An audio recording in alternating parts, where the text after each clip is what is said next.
No tempo do deporte comezamos polo baloncesto. O CB Chantada medirás o sábado o Ourense no pabillón da Vila, como sempre, ás 6:30 da tarde. Os de Jorge intentarán acadar outra vitoria na casa despois da derrota por 20 puntos na cancha do Marín. Os ourensáns van de penúltimos, pero o plantel non se fía desta situación. É un pouco engañoso, unha plantilla que ao principio de ano estaba configurada para estar arriba, por diversos motivos, pois, perderon algún xogador, pero, teñen 3-4 xogadores que poderían ser dicir dos mellores dos seus postos da Liga, que ven nunha dinámica mala e les van vir con moitas ganas de ganar, porque, están aí abaixo e agora están aferrando a todos os partidos como se fora o último, e nós non nos podemos confiar. Obviamente, a táboa clasificatoria parece que é máis fácil, pero, nada máis lexo da realidade que vai ser un equipo difícil, que se facemos as cousas ben temos moitas posibilidades, pero que non nos podemos confiar nada. En fútbol, a SD Chantada visita o Narón, nunha das saídas máis complicadas da tempada. O partido será o sábado ás 5:30. Os de Carolo visitan o terceiro clasificado despois de perder a segunda praza de ascenso tras o empate da fin de semana, polo que se enfrontarán a un rival con necesidade de victoria se quere acabar o ano en postos de ascenso. En primeira regional, o Taboada viaxa ata o campo da Residencia. Despois do empate na casa co Páramo, tentarán sacar os 3 puntos lonxe da Medela. O Chantada B xoga o sábado ás 6 ante o Muralla a domicilio. Os de Quique Robles buscarán unha nova vitoria para seguir enganchados aos postos altos da táboa. Non o terá nada fácil na casa dun rival que anda loitando por eludir o descenso.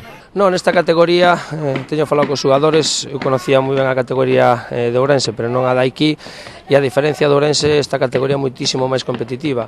En Ourense hai o mellor os 3 ou 4 primeiros equipos que van clasificados, que marcan as diferencias e que son moi superiores aos demais, e é raro que fallen cos equipos de abaixo, pero sin embargo aquí non hai ningún equipo fácil, é dicir, eu creo que unha categoría moi seria, os equipos moi ben estruturados, e de feito, nos deixamos nos puntos con equipos da zona baixa, é dicir, o Sober foi o único equipo que nos ganou a nós.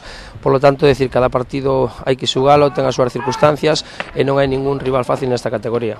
O Escairón xoga a domicilio contra o Polvorín e o Monterroso recibe o San Roque. O Atlético Chantada, que vai de quinto, xoga no campo do Comercial, que vai de sexto, polo que será un partido moi importante e difícil para seguir escalando postos na táboa. Os que si xogan todos na casa son os equipos das categorías inferiores da SD. O Xuvenil A xoga o sábado ás 4 no Sangoñedo ante o Arenteiro, penúltimo clasificado. Os chantadinos veñen de encadear 3 vitorias seguidas e queren prolongar a boa racha cunha nova vitoria que os acomode na zona media da táboa. O Xuvenil B recibe o líder destacado da categoría, o Rúa, o sábado ás 12 no Sangoñedo. Os de Rodrigo terán ante sí o mellor equipo da categoría, que ata o momento só cedeu un empate e marcou 85 goles nos 14 partidos disputados ata hoxe. Os cadetes reciben o Arrabaldo o sábado ás 10:15 no Sangoñedo. Será un encontro complicado para os de Juan, que xa na ida sufriron moito para vencer a domicilio por 1-2. E as rapazas xogan o domingo ás 4:15 no Sangoñedo ante os Pontes. As de Riqui, que queren esquecerse da derrota sufrida ante o Villestro, tentarán realizar un bo partido e plantar cara a un equipo que na ida derrotounas con claridade.